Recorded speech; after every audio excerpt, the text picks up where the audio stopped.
여러분 안녕하십니까? 헬로티비 뉴스입니다. 목동 아파트 6단지 정비계획안이 주민들에게 공개됩니다.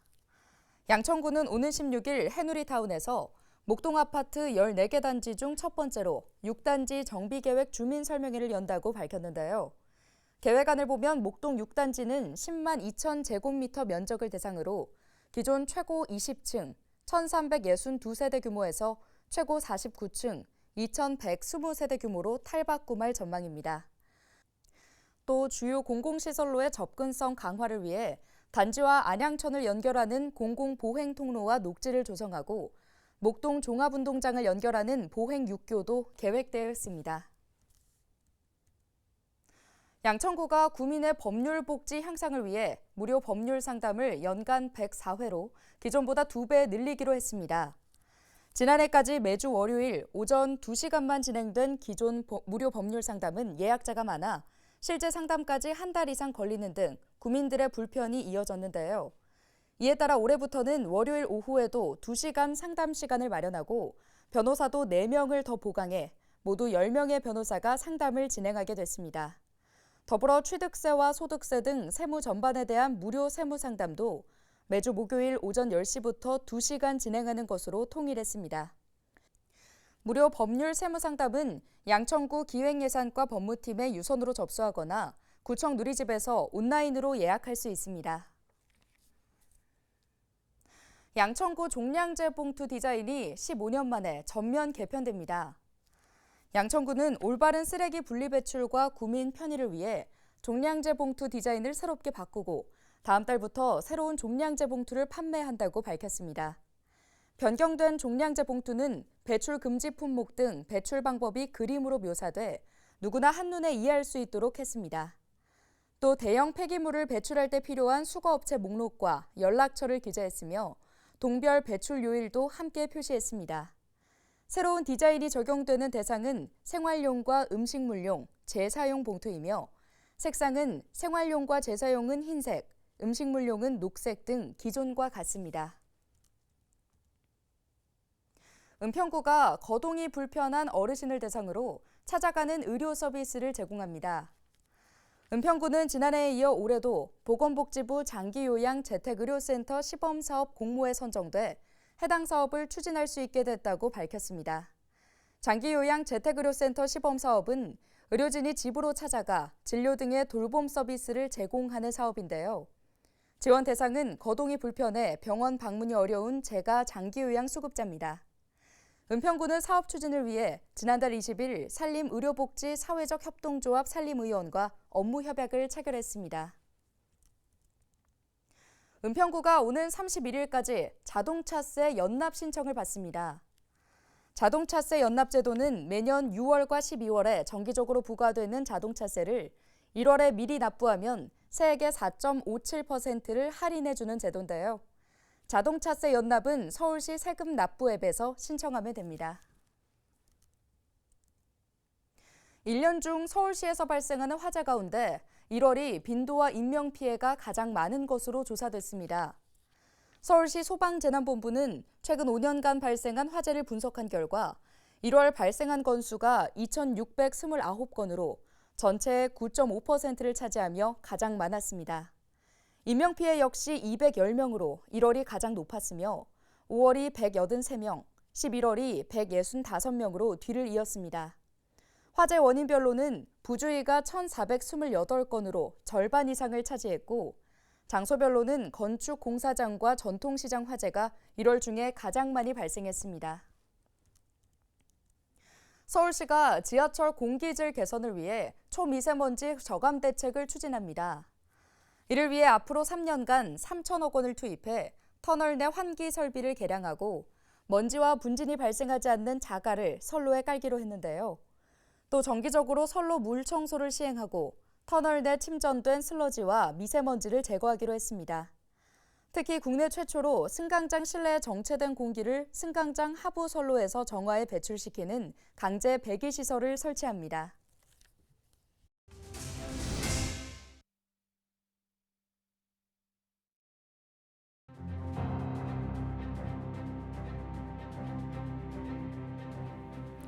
22대 국회의원 선거가 90일 앞으로 다가왔습니다. 총선 시계가 빨라지면서 선거운동을 할 때도 지켜야 할 것들이 늘어납니다. 안녕하세요. AI 윤석열입니다. 윤석열 후보와 너무 닮아 놀라셨습니까?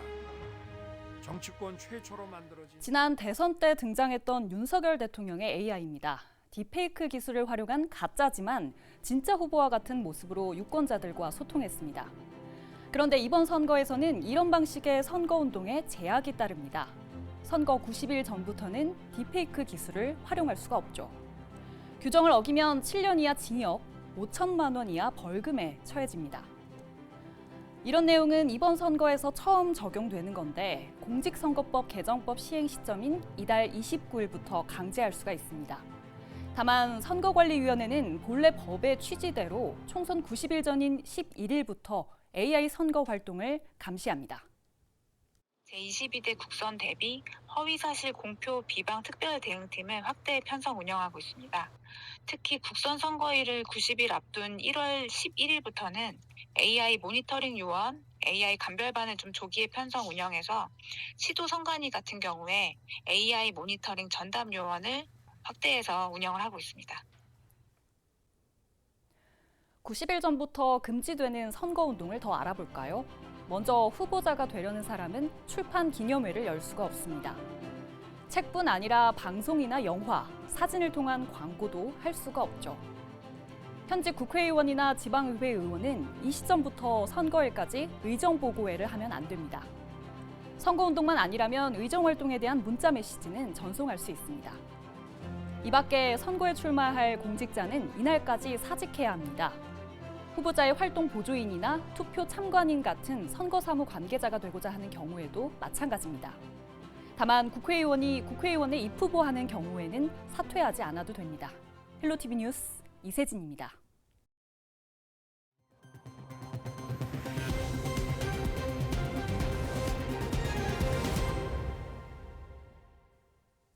전세 계약 기간이 끝난 뒤에도 전세 보증 채권자가 보증금을 돌려받지 못하는 보증 사고가 인천에서 큰 폭으로 증가했습니다.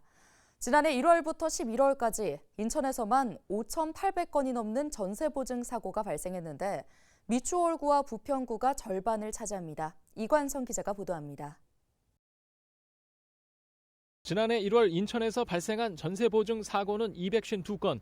역전세 현상이 늘면서 인천 지역 전세 보증 사고는 연말까지 가파르게 증가했습니다.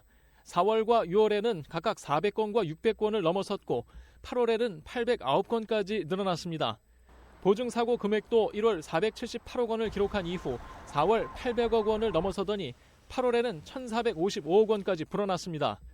시군별로 보면 전세 사기 피해가 컸던 미추홀구와 도시생활 주택, 빌라가 많은 부평구의 보증 사고가 가장 많았습니다. 지난 2023년 1월부터 11월 사이 미추홀구에서는 1,468건의 보증 사고가 있었고 부평구에서도 1,449건이 발생했습니다. 서구와 남동구에서도 1,000건 이상의 보증 사고가 잇따라 그 뒤를 이었습니다. 보증 사고 금액으로 보면 상대적으로 전세가가 높은 부평구의 사고 금액이 가장 많습니다. 지난 2023년 1월부터 11월 사이 부평구에서는 2,800억 원이 넘는 전세 보증금을 제때 돌려받지 못했고 미추홀구와 서구, 남동구 순으로 사고 금액이 많았습니다.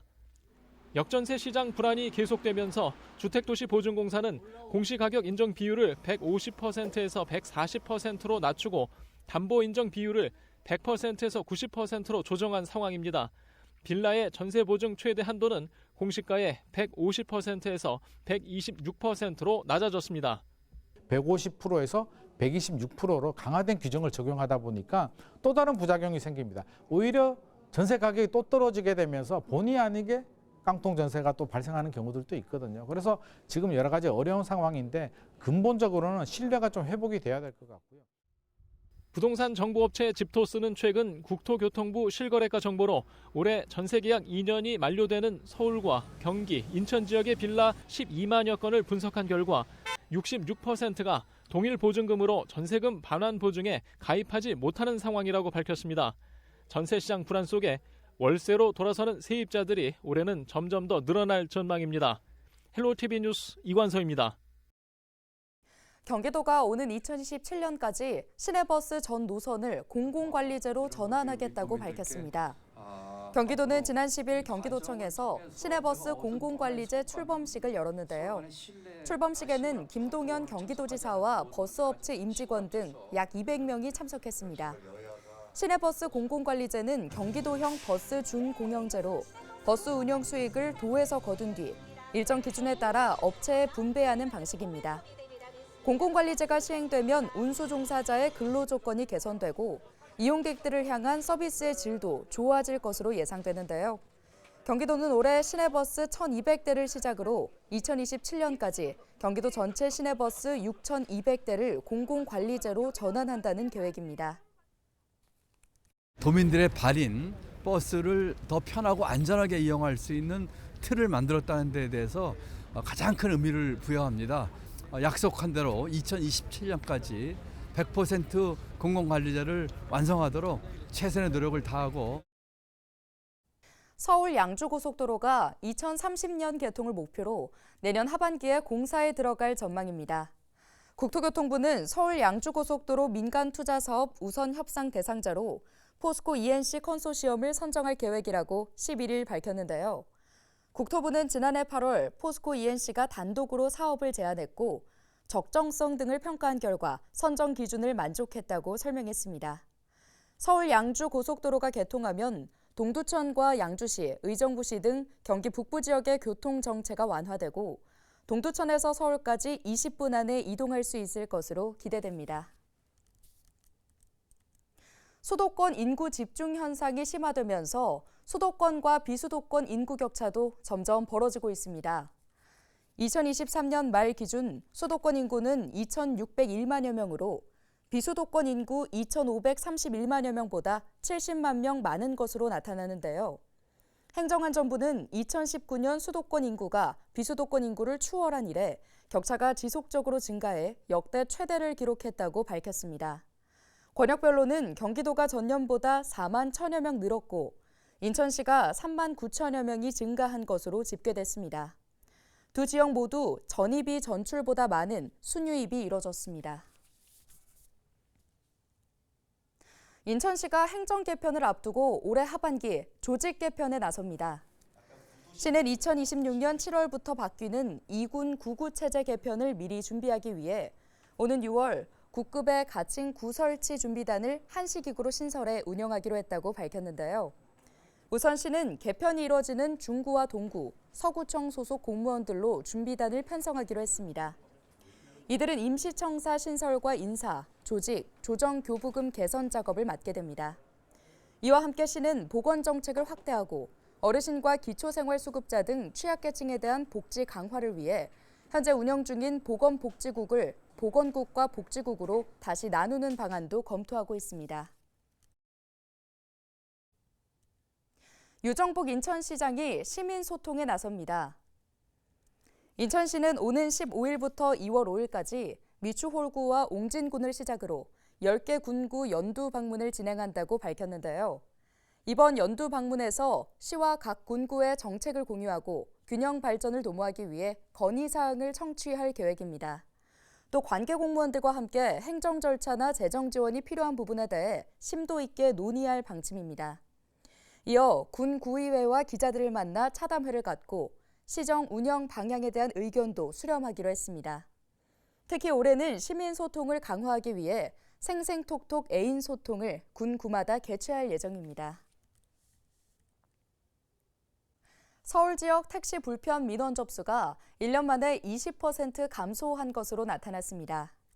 지난해 서울시에 접수된 택시 민원은 11,642건으로 전년 13,295건에 비해 12% 줄었는데요. 특히 지난해 1월 1,037건이었던 민원 접수는 12월 835건으로 1년 새 20%가량 감소했습니다. 오늘 준비한 소식은 여기까지입니다. 함께해 주신 여러분 고맙습니다.